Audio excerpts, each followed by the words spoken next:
देखती आंखों और सुनती समातों को अस्सलाम वालेकुम। आप देख रहे हैं आरजे नूरी प्रोडक्शन। मुझे कहते हैं आरजे नूरी। आज हमारे पास जो हमारे मेहमान हैं जिनका नाम है मुनीर हुसैन, इनको कौन नहीं जानता जनाब। जब ये आपके सामने बात करेंगे और इनके साथ मज़े मज़े करेंगे बातें, और वो सवाल जो कि आप सुनना चाहते हैं, वो जवाब जो कि हम भी उस जवाब के मुंतज़िर हैं। हमारी मुराद हमारे साथ मौजूद है मोहम्मद मुनीर हुसैन। अस्सलाम वालेकुम सर। वालेकुम अस्सलाम। सर, आपके आने का बहुत शुक्रिया। आपने अपनी मसरूफियात में से कीमती टाइम निकाल कर हमारी ऑडियंस के लिए और हमारे लिए टाइम निकाला। आपके बहुत मशकूर है सर। तभी से ठीक है, आपकी सब खैरियत है? अल्हम्दुलिल्लाह अल्हम्दुलिल्लाह। सर, सबसे पहले तो बताइएगा कि आप बाय बर्थ ब्लाइंड हैं? नूरी, मैं बाय बर्थ ब्लाइंड नहीं हूँ, लेकिन मैं अपने आप को कंसीडर बाय बर्थ करता हूँ, क्योंकि तकरीबन 9-10 साल की उम्र थी जब मेरा विजन का इशू स्टार्ट हो गया, तो इसलिए मैं अपने आप को ज़्यादातर बाय बर्थ ही कंसीडर करता हूँ। ओके सर, ये बताइएगा कि आपकी एजुकेशन का आगाज़ किस एज में हुआ और आपने एजुकेशन क्या हासिल किया है? नूरी, स्टार्ट में तो जैसे हर वालिदैन और हमारा ये अलमिया भी है, और ऐसा नहीं भी होना चाहिए, क्योंकि किसी के घर भी कोई ब्लाइंड बच्चा पैदा होता है तो सबसे पहला हमारा जो होता है बच्चे को तालीम दिलाने का तरीक़ाकार, फर्स्ट स्टेप यही होता है कि जी ये बच्चा क़ुव्वत समात नहीं रखता, तो इसे मदरसे में दाखिल करवा दिया जाए, हाफिज़ बन जाएगा, आलिम बन जाएगा, मौलवी बन जाएगा। तो इसी तरह ही मेरे वालिद साहब ने भी यही कहा कि जी ये बच्चा मदरसे में जाएगा। तो मैंने कुछ अर्सा अपना कुछ मदारिस में गुजारा, लेकिन मैं शुरू से ही चाहता था दुनियावी तालीम साथ साथ। ठीक है। मैंने इस्लामिक तालीम उतनी हासिल की जितनी कि एक हर मुसलमान को सही सीखनी चाहिए, आनी चाहिए। उसके बाद फिर मैं स्कूल लाइफ में आ गया। ठीक है। और मैंने Sherawala gate institute for the blind boys से अपना मैट्रिक किया। ठीक है। तो इस तरह मेरा तालीम का सिलसिला जो है वो शेरावाला से है। ओके सर, एक यूनियन है जिसका नाम है डेली बेजिस यूनियन, आप उसका हिस्सा हैं। उसके बारे में बताइएगा कि वो डेली बेजिस यूनियन है क्या और उसमें आप क्या अपनी सर्विसेज प्रोवाइड कर रहे हैं? ब्लाइंड डेली बेजिस यूनियन जो है नूरी, ये एक बनाई हुई हमारे हाथों का एक पौधा है, और इस पौधे को लगाने के स्टार्टिंग डे में मैं इनके साथ हूँ।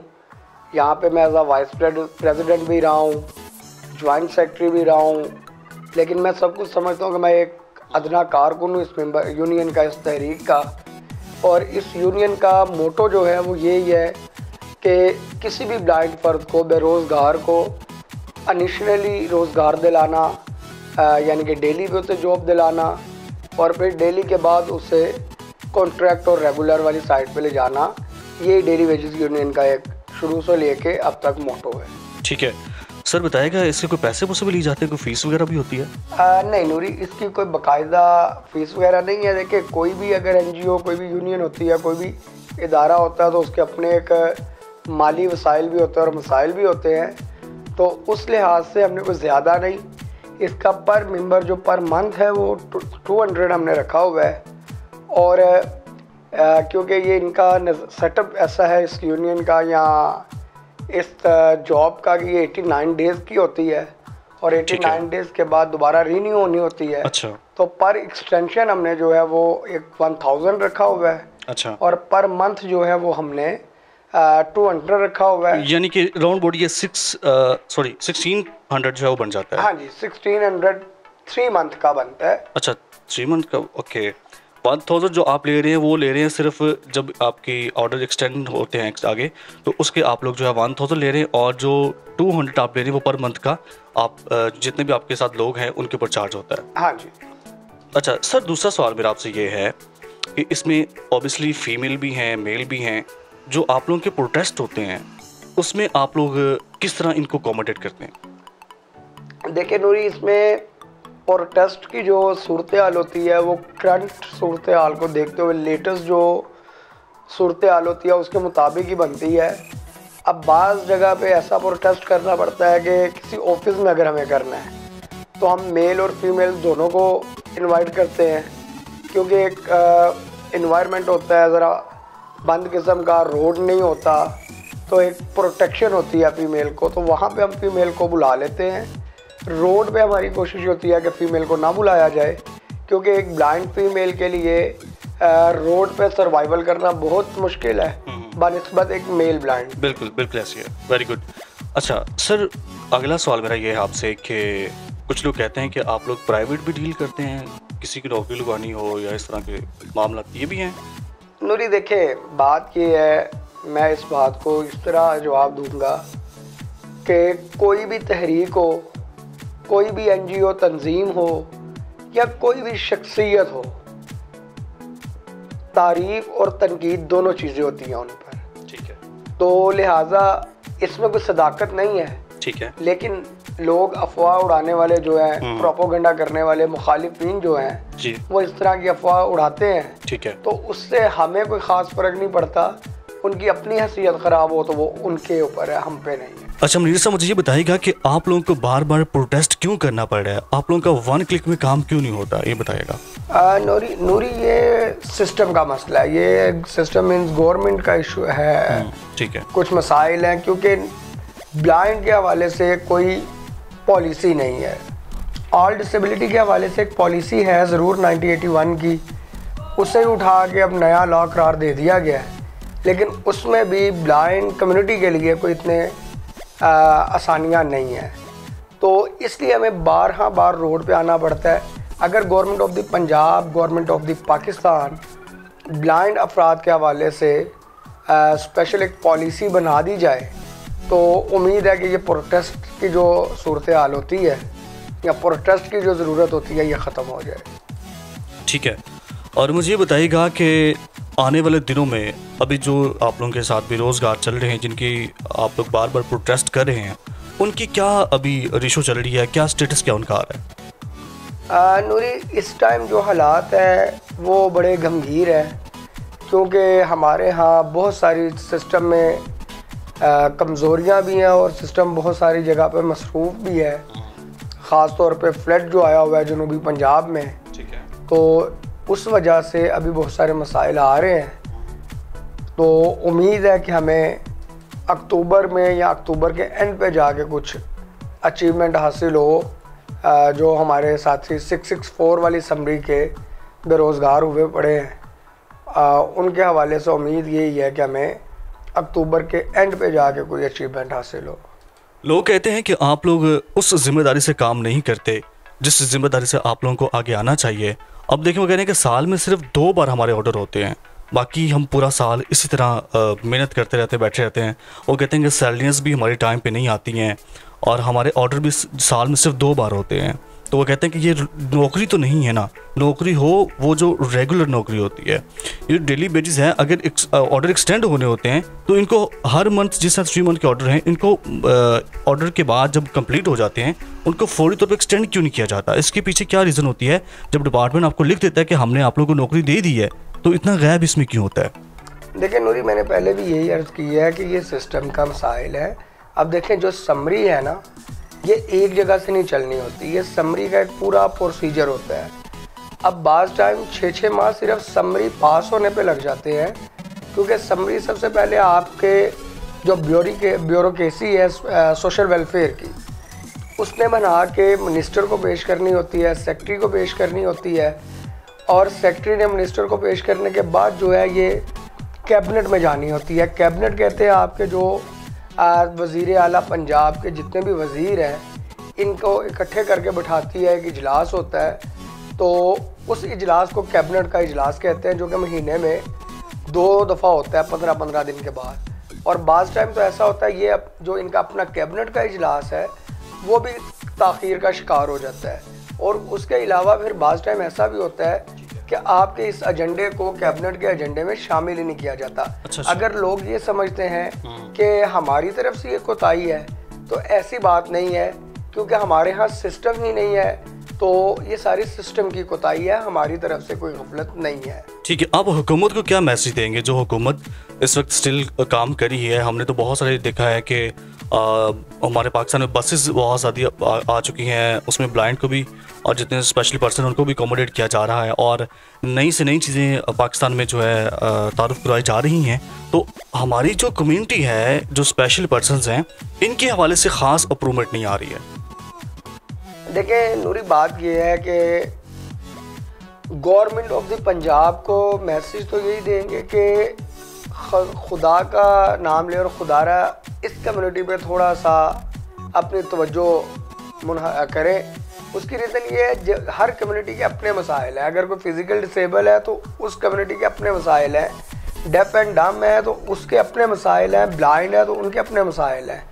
उस कम्युनिटी को उस मसाइल के लिहाज से डील किया जाए जो उनके मसाइल हैं। बिल्कुल बिल्कुल। गवर्नमेंट क्या करती है, गवर्नमेंट कहती है कि ऑल डिसेबिलिटीज़ को एक ही तकड़ी में तोलती है, जबकि इनको अलग अलग करके इनके अलग अलग मसाइल हल करने चाहिए।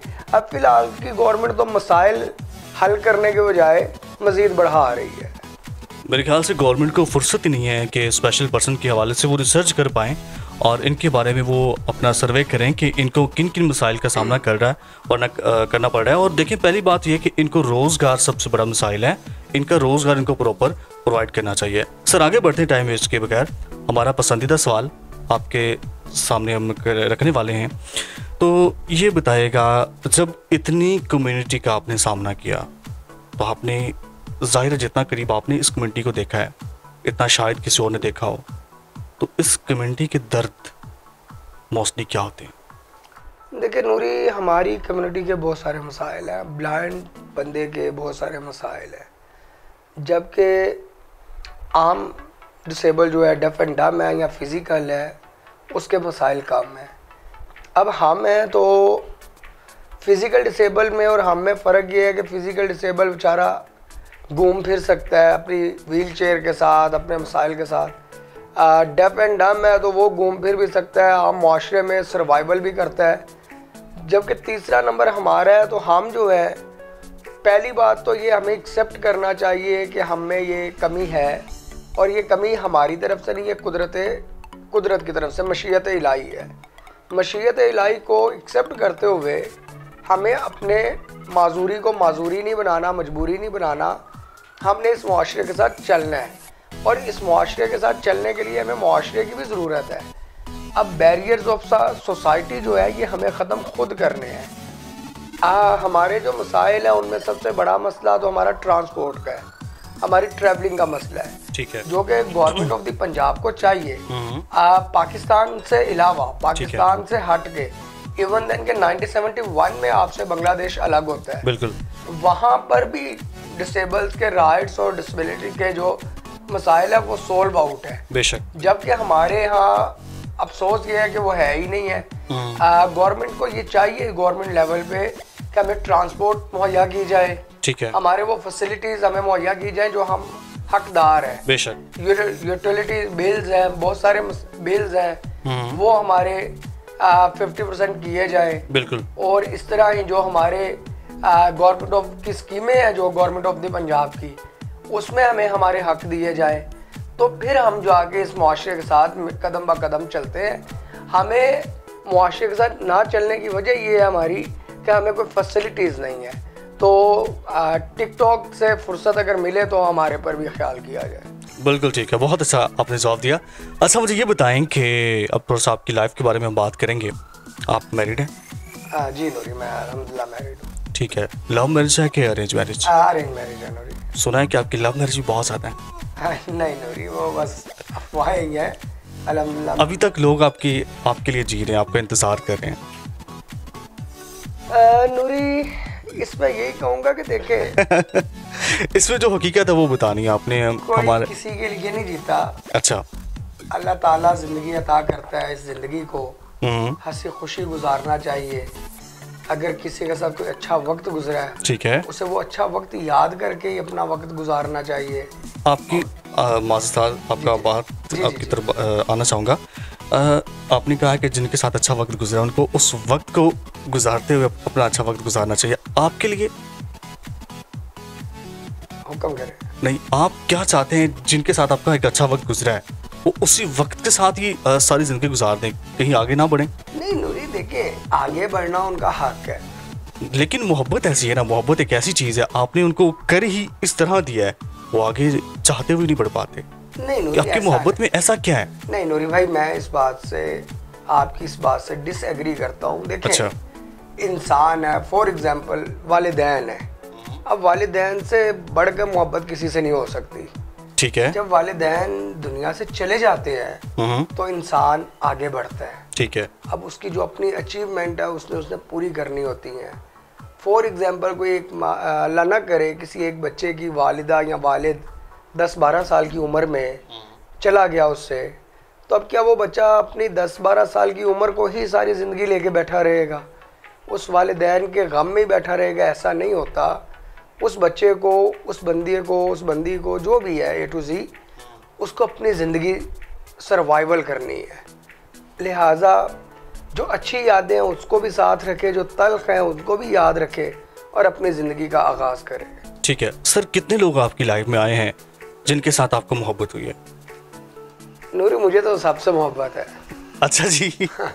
यानी कि वो सही लोग कह गए हैं कि चांदनी चांद से हो तो सितारों का क्या होगा, अगर मोहब्बत एक से हो तो हज़ारों का क्या होगा। आपने यही जुमला समझकर मोहब्बत करना स्टार्ट की?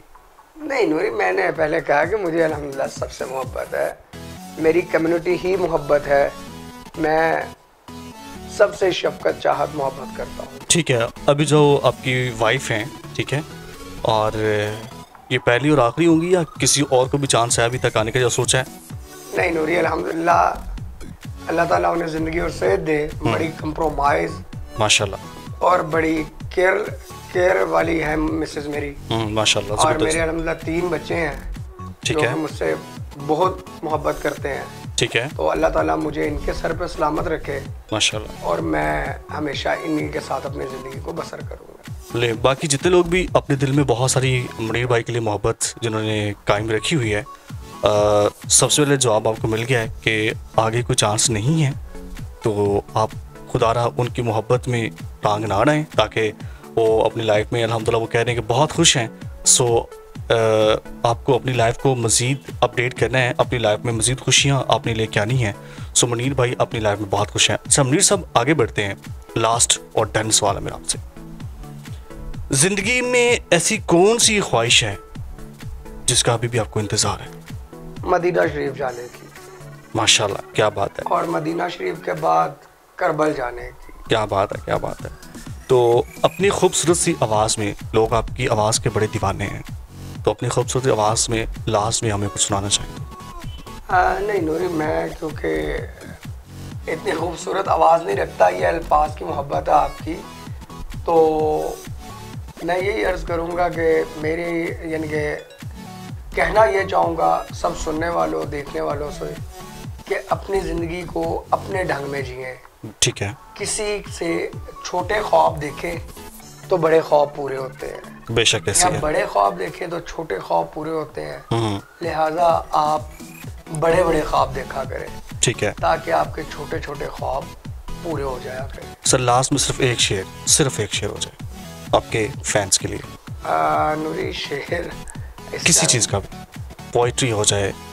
वो पिछले दिनों में मैं एक पढ़ रहा था तो मुझे बड़ा अच्छा लगा। तो शायर का नाम नहीं मुझे पता, वो कहते हैं कि जुबां तो तेरी है लेकिन अल्फाज मेरे हैं, डरता हूँ कि इन्हें अदा करते। जुबां तो मेरी है, जुबां तो तेरी है पर अल्फाज मेरे हैं, डरता हूँ इनको अदा करते हुए कि बरोज़े महशर कहीं पकड़ ना हो जाए। सर एक फ़ैन का शेर है, वो आपकी नज़र करूँगा। उन्होंने लिख के भेजा था, उन्होंने कहा था कि ये माइटर से डेडिकेट करना है। उन्होंने लिखा है कि मुनीर साहब, जिन्ने आसमान ते तारे ने और पुटने ने, जिन्ने आसमान ते तारे ने और पुटने ने, तेरे नां तो वार के और सुटने ने। कहते हैं कि मुनीर साहब, तू तो यार है, तेनू कुछ कह नहीं सकते, तू तो यार है, तेनू कुछ कह नहीं सकते, बाकी तेरे हर एक यार फड़ के कुटने ने, जिन्ने आसमान ते तारे ने वो पुटने ने। जी सर। जज़ाकल्लाह नूरी। तो आखिर पे फिर वही है कि हमारे प्यारे नबी सल्लल्लाहु अलैहि वसल्लम ने हमें अमन, चाहत, मोहब्बत का सबक दिया है।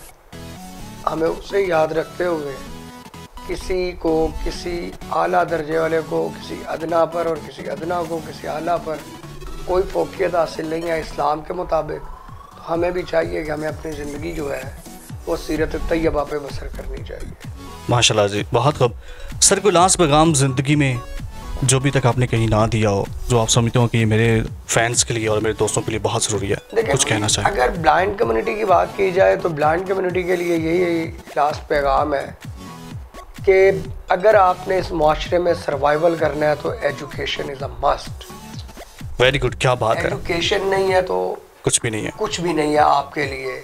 बेशक ऐसे आपको अगर इस माशरे में अपने हकूक लेने हैं तो उसके लिए आपको सबसे पहले एजुकेशन लेनी पड़ेगी। क्या बात है, वेरी गुड। आप एजुकेशन लेंगे तो आपको ये माशरा तस्लीम करेगा, वरना आपको वो ही समझा जाएगा जो हमारे दुख के साथ कुछ साथी अलमिया है कि इशारों पर खड़ा होकर मांगते हैं, भीख मांगते हैं।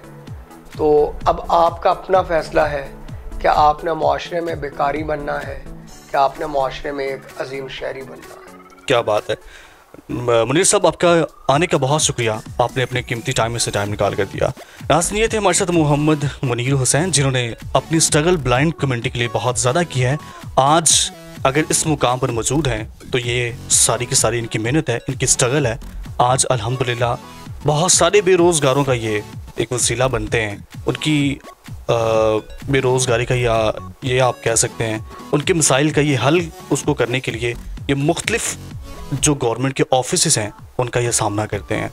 धूप हो, छाँव हो, बारिश हो या आंधी हो या तूफ़ान हो, कुछ भी हो, इन्होंने अपनी मेहनत को आगे कंटिन्यू रखना होता है और बहुत सारे लोगों को रोज़गार प्रोवाइड करवाना होता है। जो लोग घरों में सो रहे होते हैं, सुकून से ज़िंदगी बसर कर रहे होते हैं, इनका बहुत ज़्यादा किरदार है। अपने होस्ट, अपने दोस्त आरजे नूरी और मुनीर हुसैन को दीजिए इजाज़त। अपनी दुआ में लाजमी याद रखिएगा। इंशाअल्लाह बशर्ते ज़िंदगी आपकी और मेरी मुलाकात होती है अगले प्रोग्राम में। तब तक के लिए अल्लाह हाफ़िज़।